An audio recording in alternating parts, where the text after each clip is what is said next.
Hello बच्चों, let's read the question. This question says in A related to B. If A and B have the same teacher, then R is reflexive, symmetric, transitive, equivalence. की concept reflexive. A related to A. For every A belongs to A. Symmetric. A related to B, then B related to A. Transitive. A related to B, B related to C, then A related to C. Equivalence, reflexive, symmetric and transitive. कोई भी जो relation है वो reflexive कब होगा? जब A जो है वो रिलेट करेगा किससे? A से. For every A belongs to A के लिए. और सिमेट्रिक कब होगा? जब A रिलेटेड कर रहा है B से, तो B जो है वो भी रिलेट होना चाहिए किससे? A से. ट्रांजिटिव, जब A रिलेटेड है B से, B रिलेटेड है C से, तो A जो है वो रिलेटेड होना चाहिए C से. और इक्विवेलेंस कब होगा? जब कोई भी जो रिलेशन है वो क्या होगा? रिफ्लेक्सिव हो, सिमेट्रिक हो, ट्रांजिटिव हो, तीनों जब होगा तब वो क्या हो जाएगा हमारे पास? इक्विवेलेंस. अब हमें जो रिलेशन दिया गया है वो रिलेशन क्या है हमारे पास कि जो A है वो रिलेटेड है B से. A जो है वो रिलेटेड है B से इफ. कब रिलेटेड है? If A and B have the same teacher. If A and B have the same teacher.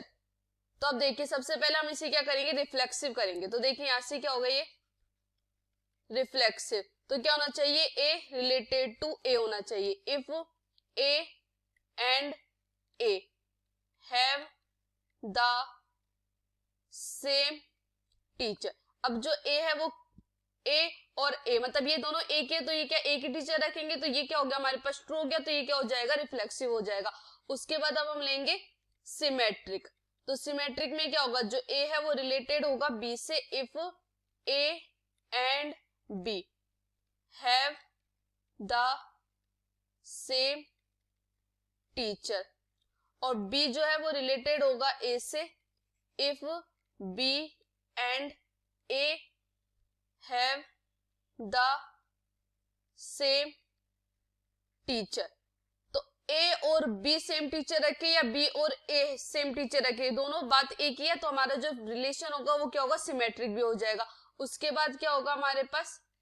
Transitive. A related to B.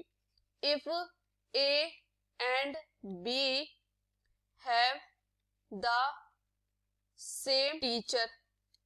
B related to C. If B and C have the same teacher. कौन कौन से रख रहे हैं यहाँ पे? B and C. तो देखिए यहां से क्या हो रहा है हमारे पास? जो A है और B है वो भी सेम टीचर रख रहे हैं, B और C भी टीचर रख रहे हैं, तब जो A और C है वो भी क्या करेंगे? सेम टीचर रखेंगे. तो A and C have the same teacher. तो हमारा ये जो रिलेशन है वो क्या हो गया? ट्रांजिटिव भी हो गया. अब रिलेशन रिफ्लेक्सिव भी है, सिमेट्रिक भी और ट्रांजिटिव है, तीनों है. तब हमारा जो रिलेशन होगा वो क्या हो जाएगा? इक्विवेलेंस हो जाएगा. तब हमारा जो ऑप्शन डी है equivalence, this is the correct option. I hope you understood it well. Best of luck. Thank you.